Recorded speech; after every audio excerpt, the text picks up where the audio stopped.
오늘은 순열과 중복순열에서 많이 나오는 문제 유형인 함수의 개수에 대해서 한번 다뤄보도록 하겠습니다. 우리가 학생들이 이제 순열과 중복순열을 잘 배웠을 거고요.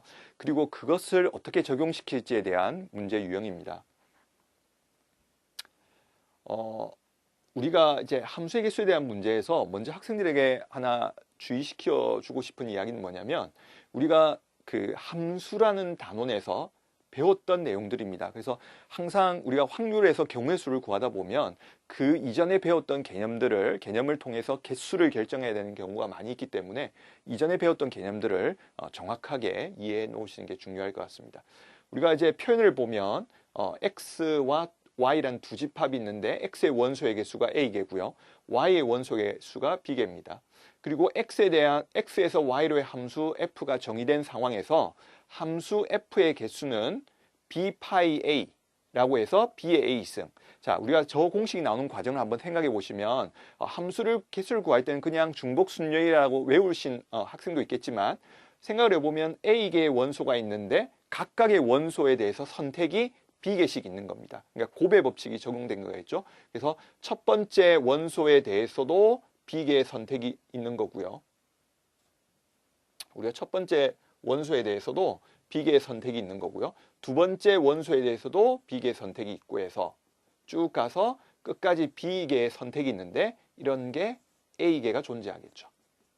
그래서 우리가 저렇게 정의가 되는 것을 알 수 있습니다. 그래서 함수의 개수를 구할 때는 우리가 중복순열을 쓰게 되는데, 그 이유는 이렇게 나왔다는 것을 한번 기억해 주시면 좋겠고요. 이번에 나오는 표현은 학생들이 아마 기억을 할 겁니다. 1대1 함수에 대한 표현이죠. 원소가 다르면 원소가 그 정의역이 다르게 되면 치역이 다르게 된다는 것이고, 물론 대우가 성립하기 때문에 함수값이 같을 때 정의역이 같다라고 표현할 수도 있겠죠.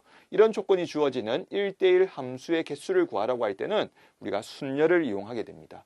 중복을 허용하지 않기 때문이겠죠. 그래서 우리가 B개를 선택을 하는데 A개만큼 선택을 해서 서로 다른 A개를 선택하기 때문에 BPA가 되는 걸 쉽게 알 수 있고요. 우리가 알고 있는 대로 순열의 공식을 적용시켜서 계산을 해주시면 될 것 같습니다.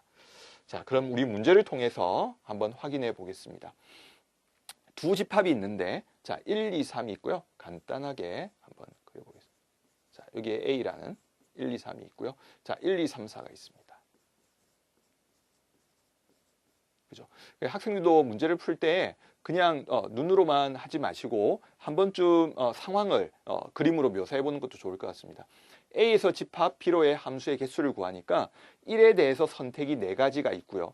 1이 어디를 가더라도 2도 선택은 그대로 4가지가 존재하겠죠. 그래서 우리가 그 기존에 외웠듯이 중복순열이니까 그냥 4파이 3이라고 해도 좋고요.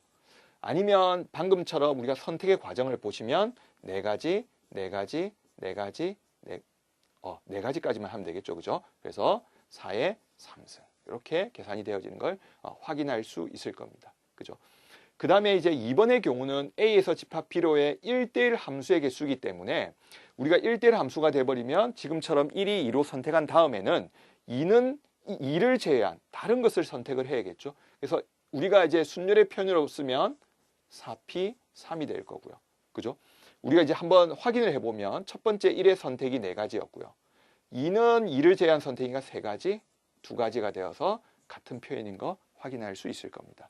그래서 항상 말씀드리지만 공식으로 표현이 되는 것 맞지만 반드시 직접 확인하는 습관을 기르셔야 정확하게 이해를 하게 될 것 같습니다. 자, 이제 조금은 앞의 문제 상황보다는 조금은 복잡한 상황인데요. 한번 확인해 보도록 하겠습니다. 이번에는 A쪽이 원소가 4개가 있습니다. 정의역 쪽이. 자, 그리고 공역 쪽에 1, 2, 3이 있고요. 자, 여기서 이제 우리가 함수 중에서 치역의 원소의 개수가 2개가 되는 겁니다.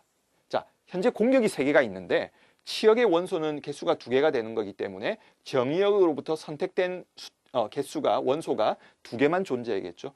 자, 그럼 이제 우리가 이제 경우의 수를 한번 고민해 보면, 우리가 만약에 1, 2를 선택한다는 것을 3을 제외한다로 봐도 되겠죠. 그러면 누구를 제외할지를 먼저 선택하는 게 3가지라고 보시면 되겠습니다. 그죠? 그러니까 이제 우리가 우리가 1, 2를 선택하나 1, 3을 선택하나 2, 3을 선택하나 동일하기 때문에 곱의 법칙을 적용할 수 있다는 걸 충분히 알 수 있을 겁니다.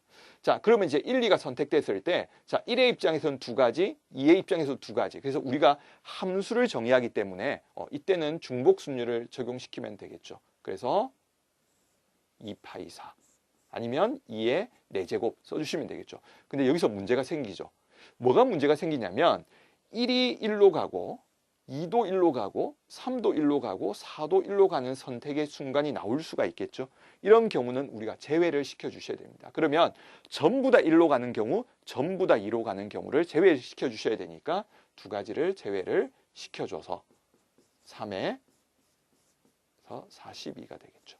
그래서 우리가 학생들에게 그 곱의 법칙을 할 때 항상 조심할 게 뭐냐면 동일한 조건인지를 확인해서 곱의 법칙이 정의됐다고 하더라도 그 뒤에 일어나는 경우에 대해서 제외될 게 있다면 반드시 제외를 시켜주셔야 되겠습니다. 그죠? 그래서 한번 우리가 함수의 개수를 쭉 확인해 봤는데요. 한 번만 더 그 구별을 한번 해주시면 우리가 일반적인 함수의 개수를 구할 때는 중복순열을 써주시면 되겠고요. 그 다음에 1대1 함수의 개수를 구할 때는 순열을 써주시면 되겠고 문제 상황이 복잡해질 때는 한 번 더 고민을 하셔가지고 제외시킬 거 또 고려될 부분들을 생각해 주시면 될 것 같습니다. 예, 함수의 개수는 오늘 여기까지 하겠습니다.